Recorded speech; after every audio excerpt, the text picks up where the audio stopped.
For all your wrestling figure needs, check out ringsidecollectibles.com. Like wrestling? Tune into The Rack Thursday nights at 11 p.m. Eastern on wildtalkradio.com.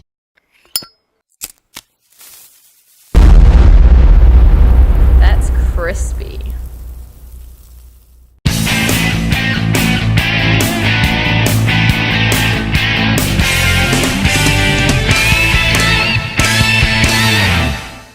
Hey guys, welcome to Wrestling Figure Wednesday. Today I will be reviewing the Mattel WWE Elite Series 29 Luke Harper figure.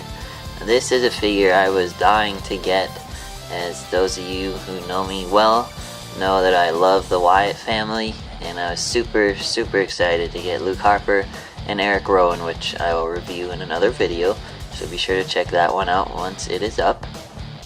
Yeah, this figure just looks great. I'm really excited he finally has an Elite, and I can't wait to see what other ones they release in the future. So that being said, let's take a look at him up close in the packaging. As you can see, it says Series 29 at the top. There's the WWE logo. There's Luke Harper there with his head scan with the tongue hanging out, which is his only head scan so far, even though they just revealed the new one at San Diego Comic-Con, which looks even better. There's his glow-in-the-dark lantern. He's wearing his vest here and his shirt, and it has the sweat on it, which is pretty cool. It says includes glow-in-the-dark lantern and flannel shirt. There's a WWE Elite logo. There's a large picture of Luke Harper there, and it says Luke Harper on the side. On this side, there's the Elite Collection logo and picture of Luke Harper. And on this side, there's a WWE logo, the Elite Collection logo, and another picture of Luke Harper there. Then looking at the back, there's the Elite Collection logo, another image of Luke Harper there. It says Luke Harper and has a little bio about him. There's a picture of him doing his iconic big boot to what looks like Kane, which is cool. And then it tells you about the glow-in-the-dark feature. It says glow-in-the-dark feature will last longer if you do not expose this product to intense heat or direct sunlight for prolonged periods of time. Place this lantern approximately 5 feet, 152 centimeters away from a light source for 30 seconds. Placing this lantern closer will not intensify the glow-in-the-dark feature. So that's interesting. I'll be curious to see how well it really works. It says recreate the action of WWE. Also in the set is CM Punk, Eric Rowan, Damian Sandow, Goldust, and Andre the Giant. Pictured is a raw basic ring with a basic John Cena figure standing in it, and company information listed at the bottom.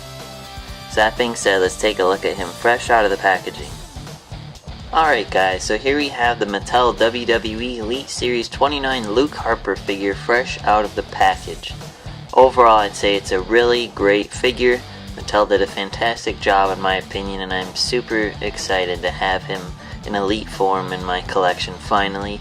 I highly recommend picking this figure up if you are a fan of his or the Wyatt family in general, as it is just a tremendous figure, and I'm not sure when he will have another Elite, but hopefully they'll make another one soon with his alternate colors and vest and whatnot.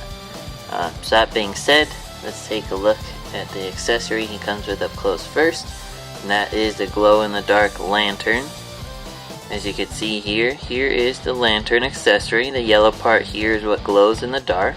The handle is posable, so you could put it down like this if displaying it, so you don't have the handle just floating up in the air, sort of thing. But what they said with the yellow part is to hold it 5 feet away from a light source for 30 seconds and it will glow in the dark.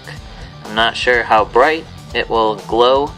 I'm not sure if it will illuminate their face like it does for Bray on TV. I highly doubt that, but you never know. I'll take a picture of the lantern and put it at the end of this video so you guys can see it glow in the dark, and there's just the bottom of it. But now let's take a look at Luke Harper. This figure looks great. This is his current head scan with his tongue hanging out. It's the same one as his basic figure from the Battle Pack that recently came out. You can see all the detail in his hair and his beard and his hair here. Unfortunately, they left out the bald spot. I'm not sure if any of his future figures will have that. but it is a nice little detail that I hope they will add to his future ones if WWE will allow it. But it is a ball jointed head that goes up and down. You can't really pose it that way because of his beard and his hair in the back, but it turns left and right as well. And the funny thing about this figure is you can cock his head to the left and right sort of thing to do his silly poses that he does. So I think that's really cool. I don't know if they purposely did that or not, but it's a nice little touch. Looking at his torso, you can see the chest hair under his shirt. This is rubber shirt and a rubber flannel vest as well. You can see the sweat on his shirt, which is really cool. Bonus detail. Like I said, this is a rubber flannel vest, which his basic does not have, but it is separate from his white shirt, and you can take it off if you'd like to. I'll post a picture of him out of it at the end of the review as well, so you can see what he looks like with it off. He has ball jointed shoulders that go up and down as well as outward. Swivel bicep joints, typical elbow joints. He has a swivel wrist joints covered by the plastic mimic of his cloth that he wears around his wrists. So that's cool, it kind of hides the joint as well.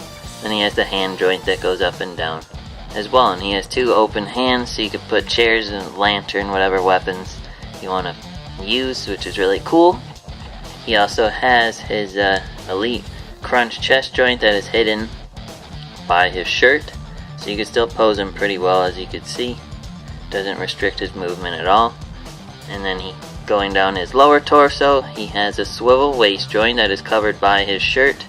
He has ball jointed legs that go up and down. They are restricted a little bit by the shirt as well as outward, so you could pose him well. And the cool thing here is he does have his cloth in his back pocket like he does on TV, so that's a really nice added touch. It's probably a bandana from what it looks like looking at the detail on it, which is cool that they added detail rather than just painting it one flat color. So you can see the detail in his jeans with the seams. He has double jointed knees, so you can pose him really well. You could do his big boot and whatnot pretty easily there. And then looking at his feet, he has a swivel boot joint that's covered by the pants, obviously. Then he has the ankle joint as well. It's restricted a little bit by the pants, but it's still pretty posable for the most part. You can see the wrinkles in his pants and the detail in his boots. And yeah, that's Luke Harper. Highly recommend picking this figure up if you're able to find it. I know he's a little hard to find right now, but I'm sure he'll be prevalent like all the past elites have been. So definitely pick him up if you're a fan and able to find him. And yeah, thanks for watching. Be sure to like Wrestling Figure Wednesday on Facebook to suggest future reviews you'd like to see me do, and I will see you next week. Thanks.